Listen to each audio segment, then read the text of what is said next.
G'day, good morning, good afternoon. It's Roger Roadside here saying hello. Old Roger Roadside's been on holidays a little bit. Holidays from YouTube. It's just been really busy. It's been absolutely busy, and I did have my son's first birthday. It was really good. Thank you for those that sent on well wishes.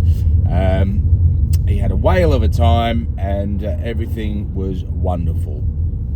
I have been working the last few days, but it's just been absolutely jam-packed, so I'll be brutally honest with you. I just haven't had a chance.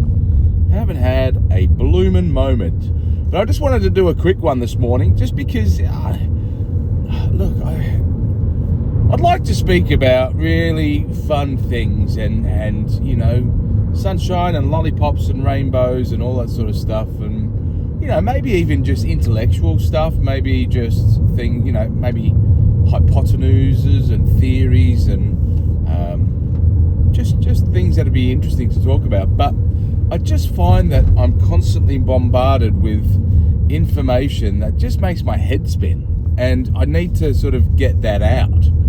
And one of the latest things that I've heard this morning was that the UK government are on track to spend over £300 billion this year in benefits versus spending over £50 billion on defence. And that to me just doesn't ring true. It doesn't make sense to me.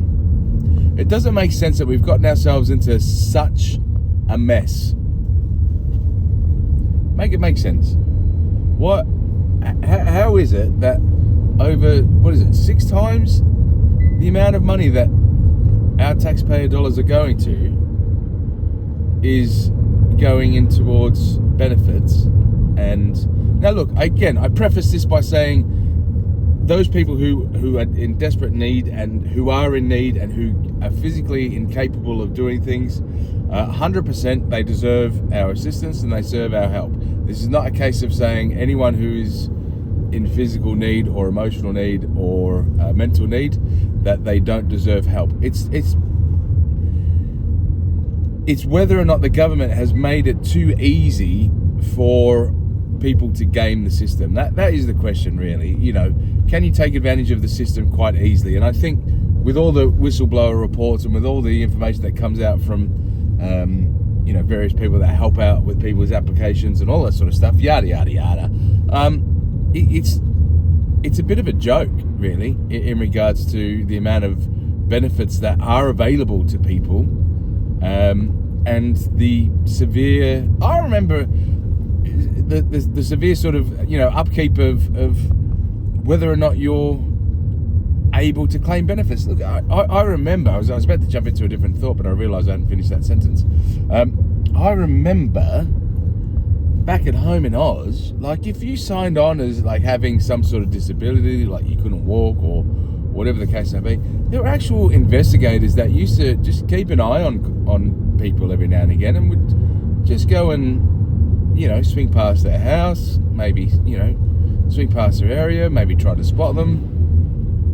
And I remember there used to be a show called A Current Affairs, and A Current Affairs used to basically just out all this sort of stuff.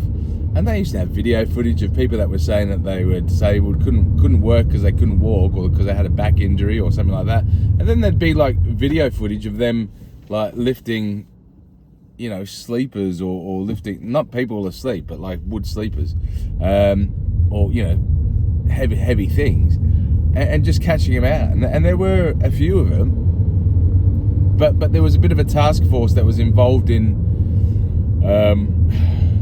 sort of catching them out. And I just don't feel like where is that at the moment? Is it just because we don't have the resources? I mean, crikey, we don't have a defence. We don't have really a home office. We don't have.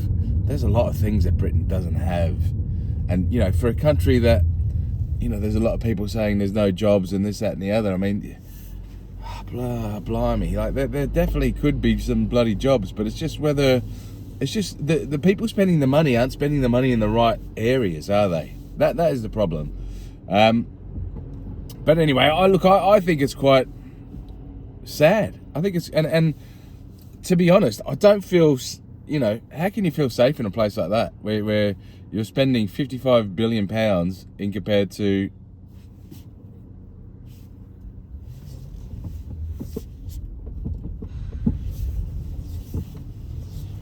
in comparison to sorry, I was just cut off by someone who just clearly couldn't be bothered waiting for the red light to go green.